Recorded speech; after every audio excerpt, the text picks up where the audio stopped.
All right, let's face a common concern when starting the martial arts. So let's take someone who got inspired to train by a friend, or maybe somebody who watched an action movie. Or perhaps we came up with the conclusion ourselves that training in the martial arts is something very important to do. And this concern can stop a lot of people from starting.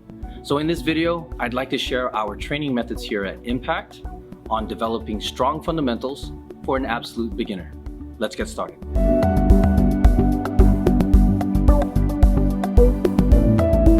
The system that I'm about to share to you was passed on to us by Guro Dan Inosanto, an authority who continues to inspire the world with his teachings. If you want to learn a little bit more about him, I'll leave a link in the description below. This system contains 7 components. The very first component is called By the Numbers. It's here where we teach step by step. Now, all students have to learn here no matter what skill level that you are, and it is one of the best places to start. It's here that we develop our sharpening of details and help us gain a depth of understanding. Attributes like speed, strength, flexibility, those things are added on somewhere in the future as the understanding improves. And one of my most favorite things that happens is when a senior student tells me after many years of training that they learned something new. Counterattacks. This second component is a practice of what to do against a specified movement. It consists of a predetermined attack that is fed to the student to respond against. It can be a defensive maneuver, returning an attack, or a mixture of the two. The simplicity of this practice is all in the confidence in building coordination for each individual student. Mixing components 1 and 2. Now in this component of training, we start to introduce the randomness and the dynamics of movement. Now it kind of sounds like sparring, doesn't it? Well, not exactly, not just yet. Because in here we start to create more of a living puzzle that allows a student and a practitioner to start using their own creativity. And one of the most exciting things that every student starts to experience is that their own personal martial art gets born right here.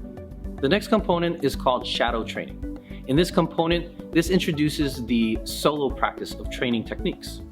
Just like a boxer would punch in the air, they would call it shadow boxing. For a grappler, it would be called shadow grappling. And for a calista, it would be called carenza. This is a great method of training because you can make it as challenging as you'd like it. All you have to do is up the intensity. The strategy component. Strategy is a very important component of the martial art. One cannot simply deploy random techniques and have a 100% success rate.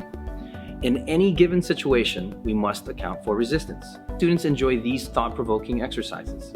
Like chess, there are techniques that are used to elicit behavior that serves as the means to deliver the actual effect. We can spend many years studying here as we constantly evolve, making our practice always feel like new. Visualization and meditation component. Just like the title suggests, this is the practice within the mind. Reading, watching videos, and listening to podcasts are external ways to stimulate visualization, whereas driving somewhere, doing a chore, or even sitting quietly would be an internal form. And the sparring component. In this component of training, the student will try to use their full toolbox against a fully resisting opponent who is trying to do the same to them. Here at Impact, we have a couple different ways of sparring. First, we have isolation sparring. This is done with a predetermined situation with a goal in mind for each side. Using chess again as an example, the situations could be at the opening of the game, the mid-game, or at the end of the game. Goals can vary here as characteristics of the goal can be as tiny as accomplishing hitting a target or as large as reversing a disadvantaged position. And the second type of sparring is full sparring. Depending on skill level and grit, most students here at Impact meet productive challenges by looking to hurt our training partner or classmate. Communication here becomes an important ingredient, especially when a senior student practices with a junior. Since gaps in skill can vary greatly in this kind of practice, it's expected by our senior students to adjust intensity accordingly. Not just as a safety measure, but as a way to practice good leadership. Also, the seniors are expected to facilitate worthwhile challenges for their juniors to evolve from. As we like to say, we can't have diamonds without pressure. And there you have it. Those are the 7 different ways that we like to teach here at Impact Martial Arts Academy. Now, if this style of training resonates with you and you'd like to come train with us, we'd love to see you on the mat.